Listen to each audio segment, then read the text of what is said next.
Today News Update. Let's wrap up your week with your Barbados Today Evening News Update for Friday, June 17. So glad you could join us. Prime Minister Mottley hints that households could receive some more ease to better cope with rising food and energy prices. She was speaking during a high-level International Monetary Fund panel discussion on building resilience and sustainability in the Caribbean today. The Prime Minister revealed that his Social Partnership Committee was established this week and it will examine what measures can be put in place to further shield residents from spiraling costs. As it relates to the very, very immediate, as tomorrow, next week, and next month, we're going to still have to provide some level of shielding. We've done it here in Barbados with an initial measure that allowed us to cap the rate of the VAT on the fuel so that we pass through the cost of the fuel, but we at least try to shield you by not taking as much taxes and capping that. Regrettably, we're going to have to look at it again, and as recent as Monday, we set up a committee within our social partnership to look at the underlying increases in food and fuel costs, with an understanding that within 2 weeks there would also be the labor, private sector, and government meeting, such that on the 8th of July when we meet back, we put ourselves in a position to take decisions that will help families in this country, particularly since the summer vacation is coming, and we all know that children love to eat a lot of food when they're running about. So that unless families can be helped over the course of the summer, we're not going to be able, and we may have to use the school meals program and other things to continue doing that which they do during term in order to offset some of the initial things. But it's going to need policy space, it's going to need fiscal space. Later, at a news conference to wrap up this week's visit by the IMF's Managing Director, Prime Minister Mottley also revealed that Barbados will be engaging the Washington-based financial institution further, but an announcement will be made at the end of July on what that will entail. All of us know that we've decided that there will be a conversation, and we hope that between now and the end of July, by the third week of July, Barbados will make a decision on what our successor arrangements are. We are conscious that the Resilience and Sustainability Trust, which we need to be able to finance adaptation, because no one else is lending us money on that, and certainly not on the terms that I just announced. In our case, the 150% of quota would unlock $210 million US. We are going to ask that Barbadians recognize that that is linked to some kind of relationship with the IMF. But the IMF has many instruments, some of which, like the extended fund facility that we just had, is anchored in money being disbursed and significant debt being accumulated. Then you can have a precautionary program where you only draw down if you need it. And then, of course, you can have programs that are policy-based that don't have any money at all coming with it, but that still allow us to be able to see where we can have the policy reforms that are going to make the difference. Those policy-based reforms, for us, we've done a lot of them already because we're now coming out the program. So either which way, for us to decide what kind of relationship we want with the IMF, we will decide that by the third week of July. But I know, as I've said earlier, that this is the right instrument at the right time for the people most in need. The government is, however, coming under fire for its response to the rising cost of living on the island. President of the Democratic Labour Party, Dr. Ronnie Yearwood, accused government of doing nothing to help Barbadians in their time of need. At the party's lunchtime lecture, he presented 5 proposals, which include bringing forward the reverse tax credit for people earning below $25,000 a year and the scrapping of the pandemic levy, among other measures. Third solution, or third proposal, expand the VAT-free basket of goods. This is to provide a wider basket of items that people can buy that are all VAT-free. We all know we go to the supermarket and the bill may be high, but the amount paid in VAT is also high. Government needs to stop talking down to people. VAT-free is not simply about what traditionally was considered basic items. That has changed. We have changed. The fourth proposal is a cut in the excise tax on fuel by 40 cents per litre. This cut would provide relief to customers directly in their pockets. Given energy costs are attached to everything from everyday living to manufacturing, this would provide a general ease across the board for all Barbadians. I can hear the howls in the corridor of the Ministry of Finance, but But I am not here to fight for the Ministry of Finance. I am here to fight for the people of Barbados.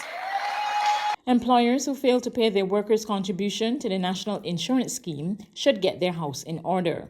Today, Minister of Labour and Social Security Colin Jordan warned they could face strong action for delinquency.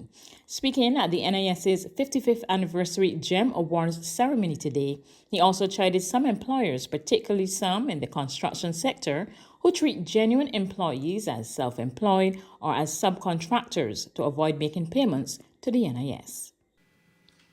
The NIS will implement more stringent measures to address these untenable situations. We must ensure the viability of the fund. We must ensure that it is secured for future generations. We must ensure that workers are protected by a system, by a national insurance scheme that was designed to offer them that protection.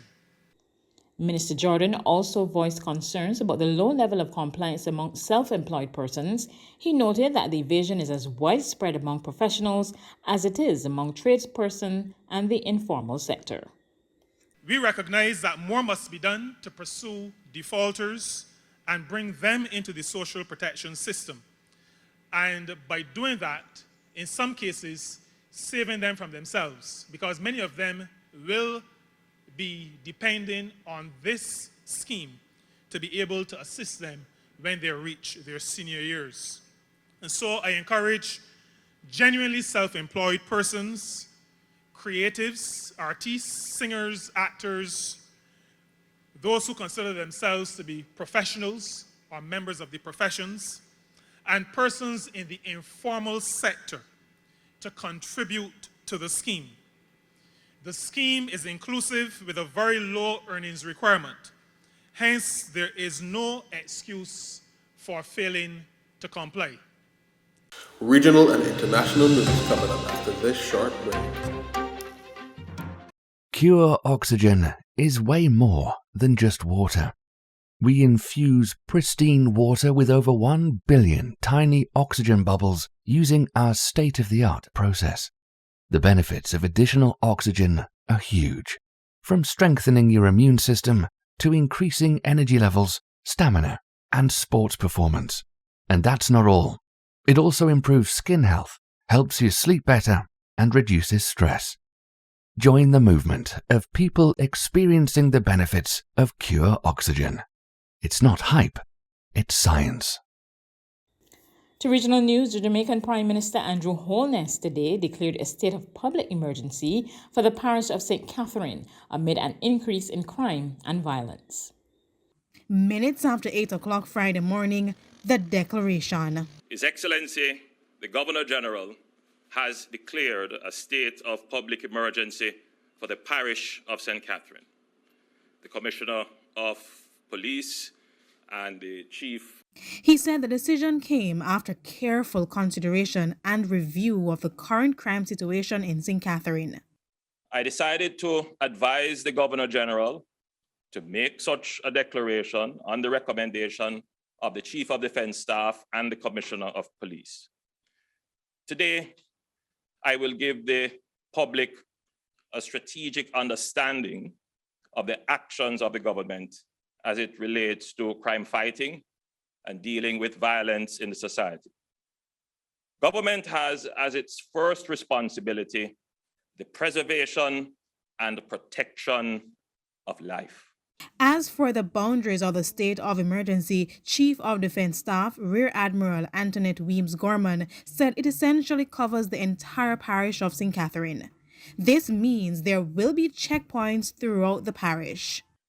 While we acknowledge that persons may be concerned about the implications of the internal security operations that occur under a state of public emergency, citizens can be assured that the JDF will operate within the parameters of their training and resources to ensure the protection of the human rights of all Jamaicans. On the international front, a heatwave sweeping southern Europe spells trouble for millions, particularly the elderly. We get more in this report from Euronews. Scorching heat has sent Europeans across the continent scrambling for shade and water, as an unusually early heat wave spread across several countries. Temperatures blew past historical records for this time of the year, hitting over 40 degrees Celsius in some places. We're barely bearing the heat. It's terrible. I drink a lot of water. We go back to the apartment and switch on the air conditioning. The heat wave is said to continue to spread over the weekend, with temperatures higher than 30 degrees Celsius expected in most of Western and Central Europe. Meteorologists say these temperatures are normally recorded in July and August. French climate scientists say this is the earliest heat wave France has seen since 1947, saying it's a direct consequence of climate change, and swimming pools are in high demand. There are between 800 and 1,000 people per day. It's huge compared to the usual days when there are a few clouds. The heat could even be deadly, especially for elderly people who are particularly vulnerable. France has activated its highest alert level in more than a dozen regions. Across Europe, hydration is key. This is the second water bottle in half an hour.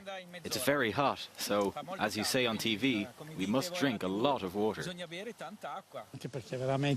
For older people, it's quite hard. In northern Italy, the extreme heat is adding to a severe drought.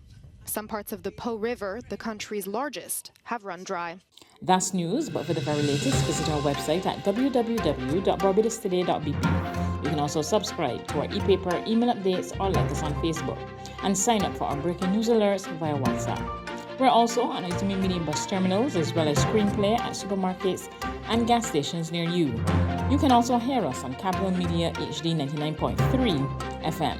Have a wonderful weekend and be sure to join us again on Monday.